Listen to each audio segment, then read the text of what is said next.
نحمده ونصلي على رسوله الكريم. برادران کرام، یہ زندگی، یہ اعضاء اور یہ جسم اور یہ انسانی صلاحیتیں، یہ ہمارے پاس اللہ کی امانت ہیں، اور ہمیں ان کو اپنی مرضی کے مطابق استعمال نہیں کرنا چاہیے. یہ بڑی قیمتی زندگی ہے جو ایک بار ہمیں ملی ہے، اس کے بعد دوبارہ یہ زندگی نصیب نہیں ہوگی. لہذا اس میں اپنے لیے دونوں جہاں کی تیاری کرنے کا عزم کرنا چاہیے. اگر مردے بول سکتے، جو لوگ کی مر جاتے ہیں، اگر وہ بول سکتے تو بتاتے کہ دنیا کی زندگی کتنی قیمتی ہے. اس دنیا کی زندگی میں شریعت و سنت کو لازم پکڑنا چاہیے. اللہ کی فرما برداری سب سے بڑی چیز ہے. رسول صلی اللہ علیہ وسلم کی اتباع سب سے زیادہ نفع بخش چیز ہے. اور اللہ کی فرما برداری اور شریعت و سنت کو ترک کرنا ایسی مصیبتوں میں اپنے اس جسم کو ڈالنا ہے جس کا اس دنیا سے اندازہ نہیں کیا جا سکتا. یہ زندگی جو دی گئی ہے ہمیں، اللہ تعالیٰ نے فرمایا قرآن مجید میں، اعوذ باللہ من الشیطان الرجیم، وما خلقت الجن والانس الا ليعبدون. ہم نے جن و انس کو پیدا ہی کیا ہے اپنی عبادت کے لیے، اور تاکہ لوگ غلط فہمی میں مبتلا نہ ہوں کہ اس دنیا میں رہنا ہے تو دیگر کام بھی کرنے ہیں. اور یہ لفظ عبادت جو استعمال کیا گیا ہے یہ محاورہ ہے، لوگ غلط فہمی میں نہ پلیں. اللہ تعالیٰ نے بعض مختلف جگہوں پر اس کی تفصیل کی.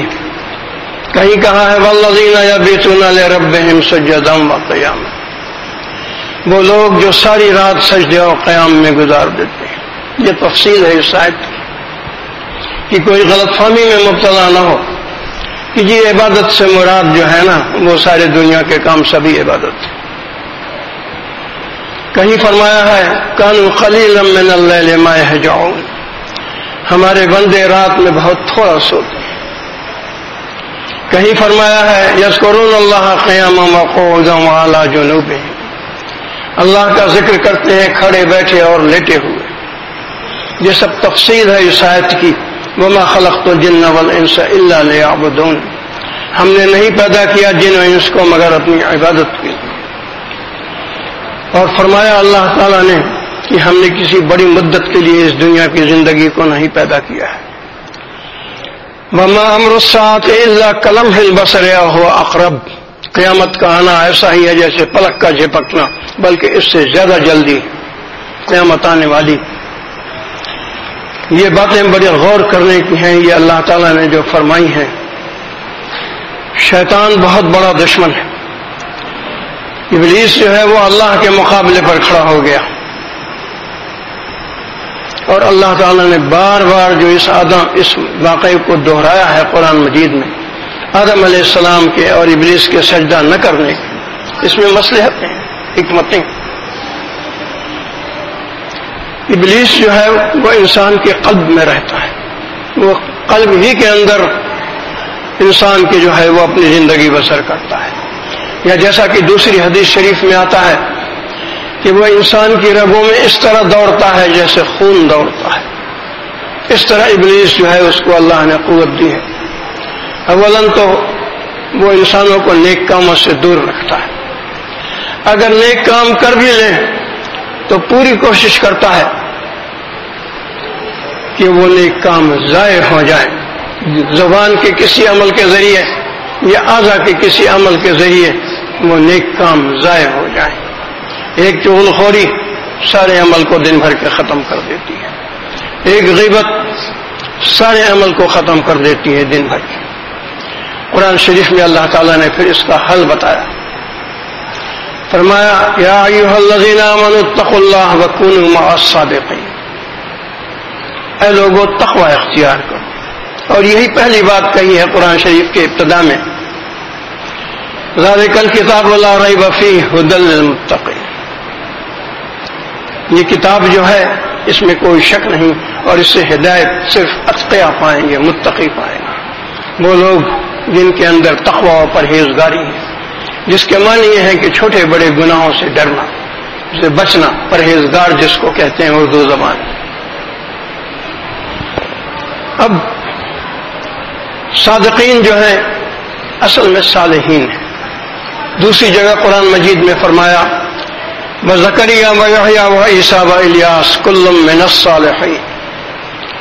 یہ انبیاء کرام ہیں. وزکریا ویحییٰ وعیسیٰ والیاس کل من الصالحین، یہ سب کے سب لوگ صالح لوگ تھے. تو صالحین اور صادقین ایک ہی چیز ہے. تو اللہ تعالیٰ نے نصیحت فرمائی صادقین کی صحبت میں رہو اپنی زندگی کو بچانے کے لیے، کہ کیونکہ یہ صفت ہے انسانی روح کی کہ صحبت صالح ترا صالح کند، صحبت طالح ترا طالح کند. صالح کی صحبت میں انسان صالح ہو جاتا ہے اور گناہ گاروں کی صحبت میں انسان گناہ گار بن جایا کرتا ہے. یہ ایک سچا واقعہ ہے کہ ایک بڑا اچھا طالب علم تھا، بہت نیک تھا. بس اس سے خطا یہ ہوئی کہ اپنی کلاس کے غلط لڑکوں کے ساتھ دوستی اس کی ہو گئی کسی طرح. اس کے بعد بدی کے ایسے راستوں پر وہ چلا کہ یہاں تک کہ ایک دن اس کو قتل کر دیا گیا. اس کا باپ امام مسجد تھا. معلوم ہوا کہ جی آج ایک شخص کا جنازہ پڑھانا ہے. باپ کے سامنے جب جنازہ لایا گیا تو معلوم ہوا کہ یہ اس کا بیٹا ہی تھا.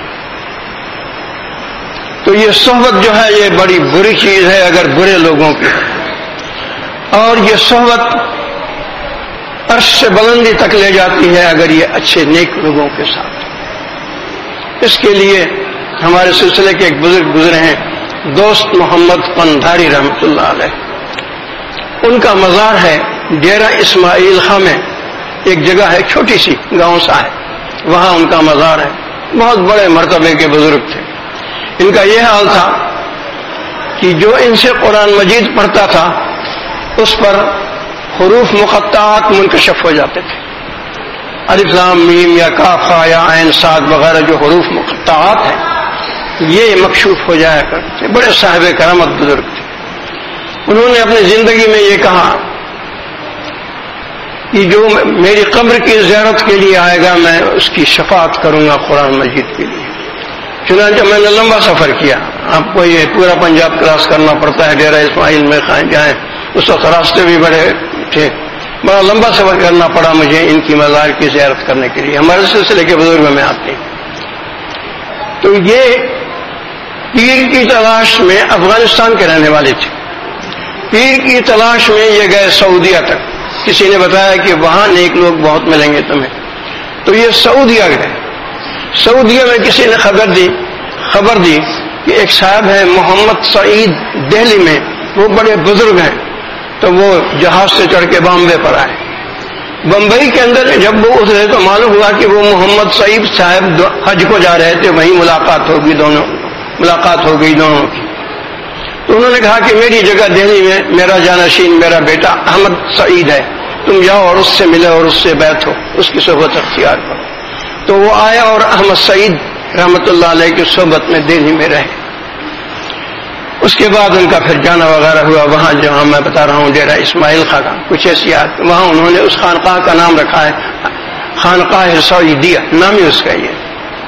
تو میں آپ کو بتا رہا تھا کہ صحبت کو حاصل کرنے کے لیے نیک انہوں نے سعودیہ کا سفر کیا.